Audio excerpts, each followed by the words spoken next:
What's going on, guys? My name is Moaeez Rehman. I sell real estate with Remax Impact Realty across the Durham Region and GTA.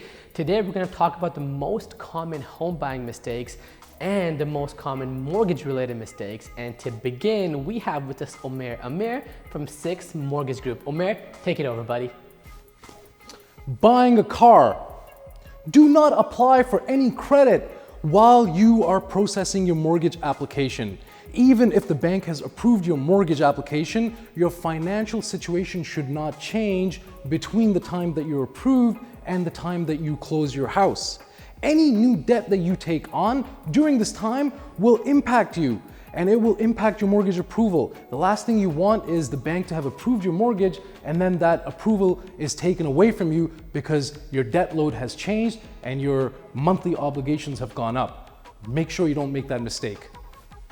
So the first most common home buyer mistake is not getting your pre-approval done. Not having your pre-approval in context is equivalent to going to the mall and not knowing how much cash you have in your wallet for your shopping. You don't know which stores you can look at because you don't know how much cash you have. You don't know how much negotiating power you have because you don't know, once again, how much cash you have. A pre-approval helps you determine what your budget is, and without that, trust me, you're gonna spend a ton of time. You're gonna waste a lot of your time. Do not change your job. If you're applying for a mortgage or have already been approved for your mortgage, do not change your job before your closing. This could have a major impact on your mortgage application. Mostly, if you change your jobs, you have to go through a probationary period. Your compensation can also change. All of this can have a major impact on your mortgage. We will have to declare back to the lender that you've changed your job and you may be on probation, and lenders can pull an approval because of that. So make sure you change your job after your closing. So the second most common home buyer mistake is not getting a home inspection done. Now, you and I both can really only see the shortcomings or deficiencies in a house that are visible to the eye. But a property inspector, he or she has the experience and the tools to go one step further to really check the structural integrity of the property. Now, in a perfect world, guys, you can make your offer conditional upon getting the home inspection done and finding it satisfactory. And if you don't, you have the ability to back off. But we're in a seller's market. You're lucky even if you just get your offer accepted. So I still recommend that if you are unable to get your offer negotiated with the home inspection, that you still get a home inspection done just for your peace of mind and for your safety as well. Withholding information from the bank or your broker. Do not hide information from your bank. Anything that you may see as a challenge should be declared up front, so the bank can give you any exception if required when approving your mortgage transaction. You don't want them to later find something out and decline your mortgage because of that. So make sure everything is declared up front and properly. So the third most common mistake when buying your house is not being aware or prepared for the closing costs. The closing costs consist of a few things, but on the average house, it's between $6,000 to $10,000 in addition to your down payment. You have to have that cash in hand. Thinking rate is the most important factor in your mortgage application. It is not. Not all mortgages are created equal. You may find some lenders that are offering ridiculously low rates, and you have to be very careful with that. Make sure you do your due diligence. Make sure you ask the right questions. Some of the things that you need to know. How does the lender calculate their penalties? Do they have any bona fide sales clauses built in? Do they even port their mortgages? Do they allow midterm refinances? What kind of prepayment privileges do they offer? And the last thing, do they offer any servicing, and will they charge you for servicing? The last thing you want is at the end of the year when you're doing your taxes, you call up your bank and ask them for your annual statement, and they say, yeah, we'll send you the annual statement, but we'll charge you $200 for it. Those savings can easily disappear. Make sure you do your due diligence.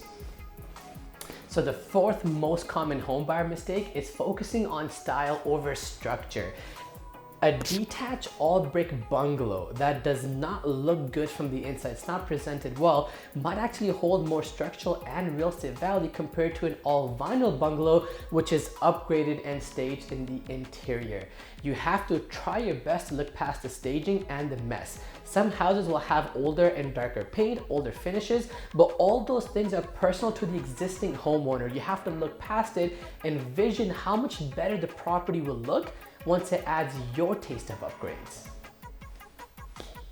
Not using a mortgage broker. This is probably the biggest mistake that you can make by not using a mortgage broker. It may seem easy to just walk into the bank where your payroll goes in and ask them for your mortgage, and they may approve you as well. But failing to shop around for that mortgage may cost you thousands of dollars. A mortgage broker like myself, we have access to over 60 different lenders, including banks, credit unions, trust companies, institutional lenders.